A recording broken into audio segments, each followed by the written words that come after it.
સુરતમાં અઠવા વિસ્તારમાં અસામાજિક તત્વોનો આતંક સામે આવ્યો છે। યુવક પર જીવલેણ હુમલો કરવામાં આવ્યો હોવાની ઘટના સામે આવી છે।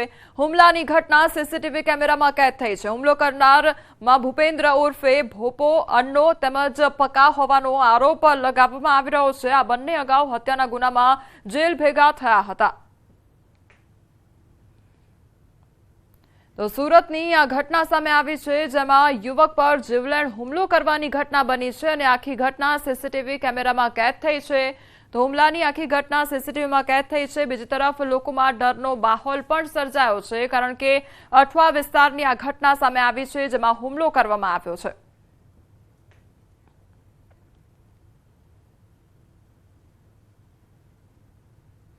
સુરતમાં વિચિત્ર ઘટના બની છે।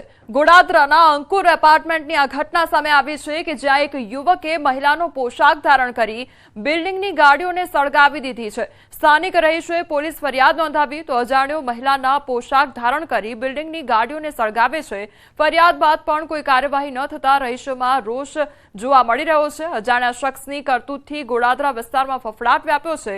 કોણ છે આ અજાણ્યો શખ્સ જે આ પ્રકારની ઘટનાને અંજામ આપે છે? પોલીસને ઝડપથી કાર્યવાહી કરવા માટે માંગ પણ કરવામાં આવી છે।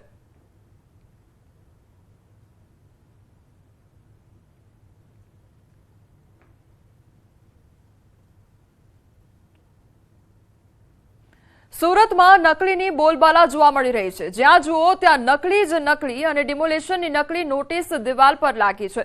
નકલી નોટિસથી અસલી ગરીબો મૂંઝવણમાં મુકાઈ ગયા છે। દરેક ગલીમાંથી 5 મકાન તોડવાની નોટિસમાં ઉલ્લેખ કરવામાં આવ્યો છે। વિચિત્ર ટીખળ કરતા ભારે ઉઆપો મચી ગયો છે। સુરતમાં ઉત્તરાણ વિસ્તારમાં આવેલી તાપીનગર વિભાગ 2 સોસાયટીનો બનાવ સામે આવ્યો છે, જ્યાં સુરત મનપા સાથે પોલીસને પણ પડકાર ફેંક્યો હોય તે પ્રકારની પરિસ્થિતિ સામે આવી છે। અહીંયા રાતના કોઈ 2:30 વાગે આવી એક મ્યુનિસિપાલિટીની નોટિસ ચપકારી ગયા છે। એમાં લખેલું છે કે 5 મકાન દરેક ગલીમાંથી ખાલી કરવાના છે, એની જગ્યાએ અમે ગાર્ડન ઊભું કરવાનું છે। તો અહીંયા જે માણસ રહે છે એ બધા સામાન્ય જાતના માણસ રહે છે। કોઈ મુઝમ્સ ખાતામાં કામ કરે, કોઈ જરીમાં કામ કરે, કોઈ બકાલું વેચે છે, કોઈ કડિયા કામ કરે છે। તો એવી રીતે આ લોકોના 11 બાય 20ના મકાનમાં રહે છે। આ લોકો કોઈ બિલ્ડરનું કાવતરું હોય, ગમે તેનું કોઈનું કાવતરું હોય તો ભયનો મોલ ઊભો કરી દીધો છે।